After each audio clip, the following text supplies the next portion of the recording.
Hello everyone, आज का हमारा क्वेश्चन है पावर x, n।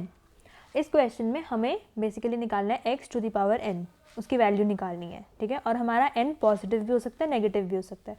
अगर तो वो पॉजिटिव है तो हमारी वैल्यू 1024 नॉर्मली हम उसको निकाल सकते हैं, लेकिन अगर वो नेगेटिव है तो हमें क्या करना पड़ेगा, पहले जैसे 2⁻²- होता है, तो जैसे पावर नेगेटिव है हमारी, तो हम क्या करेंगे, पहले 2⁻² कैलकुलेट कर लेंगे, उसके बाद उसे 1 से डिवाइड कर देंगे उस नंबर को, ठीक है। उस नंबर को हम 1 से डिवाइड कर देंगे। ओके, तो अब हम इसमें एक चीज़ ऐसे कर सकते हैं कि हम 10 टाइम्स 2 को अपने आप में मल्टीप्लाई कर दें, लूप चला दें n मतलब 0 से 1 से n तक, ठीक है। 1 से n तक लूप चला दें तो 2 को अपने आप से मल्टीप्लाई करते जाएं n टाइम्स। एक तो ये वे हो सकता है, लेकिन वो O(n) टाइम कम्प्लेक्सिटी के साथ होगा, ठीक है ना। लेकिन हम इस क्वेश्चन को O log n time complexity के साथ भी कर सकते हैं, ठीक है। O log n time complexity कैसे कर सकते हैं, अब एक बार इसको थोड़ा सा लॉजिक समझते हैं इसका कि इसको कैसे कर सकते हैं। कि जैसे हमें जब फाइंड करना होता है 2⁻6 मान लो, ये हमें फाइंड करना है, ठीक है। 2⁻6 इक्वल टू, पेन का कलर चेंज कर लेते हैं, हमें 2⁻6 कैलकुलेट करना है जैसे, ठीक है। तो हमने 2⁻6 में कैसे लिख सकते हैं, 2⁻6 को हम लिख सकते हैं 2⁻3 इंटू 2⁻3। इसका मतलब क्या हुआ, 2 into 2 raise to the power 3, है ना। हम ऐसे लिख सकते हैं 2 into 2 raise to the power 3। अब उसके आगे अब हम कैसे करेंगे, 2⁻6 तो हमने कैलकुलेट कर लिया। अब हमारे 2 इंटू 2 रेज टू पावर 3 क्या हो जाएगा, 4 रेज टू पावर 3। इसको ऐसे लिख सकते हैं 4 रेज टू द पावर 3 हो गया हमारा। उसके बाद हम कैलकुलेट करेंगे 4 रेज टू द पावर 3, ठीक है। 4 रेज टू पावर 3 कैलकुलेट करने के बाद हम यहाँ पे क्या करेंगे कि जब हमें ऑड नंबर का पावर निकालनी तो हम क्या करेंगे, एक 4 बाहर निकाल लेंगे, मतलब 4 इंटू 4 की पावर 2, ठीक है। अब हमें 4 टू द पावर 2 कैलकुलेट करना है, 4 रेज टू द पावर 2। तो वो कैसे करेंगे, जैसे हमने यहाँ पे किया था इवन पावर के लिए, अंदर हम 4 इंटू 4 कर देंगे और रेज टू द पावर 1 हो जाएगा, ये है ना, यही होगा ना, 4 into 4 raise to the power 1 हो जाएगा। अब जब हमें यहाँ पे फाइंड करना है, यहाँ पे आ जाएगा 16 रेज टू द पावर 1। अब हमें फाइंड करना है 16 रेज टू द पावर 1, तो ये कैसे आएगा, ऑड पावर है तो हम एक 16 बाहर निकाल लेंगे, है ना, ऑड पावर है ना हमारे पास यहाँ पे। तो हम क्या करेंगे, एक 16 बाहर निकालेंगे, तो 16 बाहर निकलना 16 इंटू 16 टू द पावर 0। इससे क्या आ गया हमारा 16 इंटू 1, जो कि आ गया 16 ही आ गया हमारे पास, ठीक है। हमने ये निकाल लिया। अब हमने यहाँ पे 16 निकाला, यहाँ पे वापस 16 रेज टू पावर 1 की वैल्यू डाल दी, ओके। अब 4 टू द पावर 2 की वैल्यू हमारे पास 16 आ गई, वो हमने यहाँ डाल दी, है ना। 4 की पावर 2 हमारे पास 16 आ गई, हमने यहाँ डाल दी, 16 इंटू 4 हो गया हमारे पास, है ना, हमारे पास 16 इंटू 4 हो गया, ये हो गया 64, ठीक है ना, ये हो गया, सॉरी, ये हो गया 64,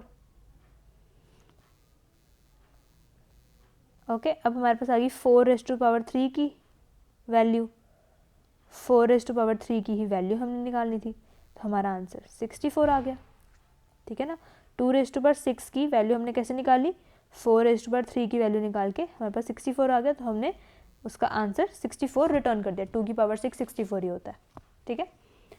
अब हम इसे कोड में एक बार लिखते हैं, अगर उसमें कुछ नहीं समझ आएगा तो मैं आपको समझाऊंगी, ठीक है। अब सबसे पहले तो हम एक आंसर वेरिएबल डिफाइन कर लेंगे, क्योंकि हमें डबल में रिटर्न करना है तो हम डबल में ही डिफाइन कर लेंगे, ठीक है। Double answer equals to 1, okay. Double में हमने डिफाइन कर लिया अपने आंसर को। अब हम जो अपना वेरिएबल है, हम यहाँ पे एक लॉन्ग वेरिएबल पावर डिफाइन कर लेंगे, जो हमारी पावर है उसको n के साथ स्टोर कर लेंगे, ठीक है। क्योंकि अगर हमें लूप चलानी है जब तक हमारी पावर 0 नहीं हो जाती, तो इसमें हमारी पावर, अगर हम इसी n को यूज़ करेंगे तो हमारी जो n है उसकी वैल्यू चेंज होकर 0 हो जाएगी मेमोरी में, वो हम नहीं चाहते। तो हमने उसको एक डमी वेरिएबल में स्टोर कर लिया, पावर नाम के, ठीक है। पावर नाम के वेरिएबल में उसे स्टोर किया। अब अगर तो हमारी जो पावर है जैसे हमें हमारी नेगेटिव पावर है तब भी हमें 2⁻² कैलकुलेट करना है, उसकी पॉजिटिव पावर कैलकुलेट करके लास्ट में 1 से डिवाइड करना है ना, लास्ट में उसको 1 से मतलब 1 को उससे डिवाइड कर देना है। तो हम क्या करेंगे यहाँ पे, अगर तो इफ़ हमारा जो पावर है वो लेस देन 0 है ना, पावर लेस देन 0 मतलब जो पावर है वो माइनस नेगेटिव में है, तब हमें क्या करना है, जो हमारी पावर है उसको इक्वल रख देना है -1 इंटू पावर, ठीक है, -1 इंटू पावर कर देना है उससे। हमने उसको पॉजिटिव बना लिया अभी तक के लिए पावर को। अब हम एक लूप चलाएंगे वाइल पावर, हम यहाँ पे n नहीं यूज़ करेंगे क्योंकि n अगर हमने यूज़ किया तो n की वैल्यू चेंज हो जाएगी एंड तक। तो हम क्या करेंगे, पावर यूज़ करेंगे जब तक पावर 0 नहीं हो जाती, वाइल पावर मतलब कोई भी नॉन ज़ीरो वैल्यू रख रही है तब तक हमें इस लूप को चलाना है। उसके बाद हम क्या करेंगे, अगर तो हमारी जो पावर है वो है ऑड, अब इससे हमें ऑड कैसे पता लग रहा है, पावर %2 इवन हुआ तो 0 आ जाएगा ना, पावर %2 पावर मॉड्यूलो 2, तो उससे क्या होगा, पावर मॉड्यूलो 2 0 आया, उससे हमारा क्या होगा कि जो हमारा आंसर है वो 0 आ गया। अब इफ़ के अंदर 0 आ गया, 0 मतलब क्या होता है बुलियन में फॉल्स, तो ये कंडीशन नहीं चलेगी। तो मतलब इवन के लिए ये कंडीशन नहीं चलेगी, मतलब ये ऑड के लिए कंडीशन है, ठीक है ना। तो ऑड में हम क्या कर रहे थे, यहाँ पे हमने देखा था, ऑड के लिए हम यहाँ पे क्या कर रहे हैं, एक नंबर बाहर निकाल दे रहे हैं, ठीक है ना, और उसको 4 स्क्वायर को हम फाइंड कर रहे हैं बाद में आगे जाके। तो हम क्या कर रहे हैं, यहाँ पे आंसर को हमने मल्टीप्लाई करा दिया नंबर के साथ, x के साथ, ठीक है, और पावर जो है उसको हमने एक माइनस कर दिया, ठीक है ना। पावर हमारी एक माइनस हो गई, 3 थी 2 हो गई, और हमने अपने एक डिजिट को अपने आंसर के साथ मल्टीप्लाई करा दिया। ओके, अब अगर हमारा जो पावर है वो इवन है तो इसके लिए हम कैसे लिखेंगे, एल्स अगर तो वो इवन है तब क्या हो रहा है हमारा, हम नंबर को अपने आप से ही मल्टीप्लाई कर रहे हैं और पावर जो है हमारी वो डिवाइड बाय 2 हो जा रही है। नंबर को 4⁻2 क्या करना था, 4 × 4⁻1 हो गया था, मतलब पावर डिवाइड बाय 2 हो जा रही है जब हमारा इवन पावर है और वो नंबर खुद से मल्टीप्लाई हो जा रहा है। तो हम यहाँ पे क्या करेंगे, x = x × x, ठीक है, और पावर क्या हो जाएगी, n = n डिवाइड बाय 2, ठीक है, sorry power = power divide by 2, क्योंकि n हमें यूज़ नहीं करना है इसके अंदर, पावर = पावर डिवाइड बाय 2, ठीक है।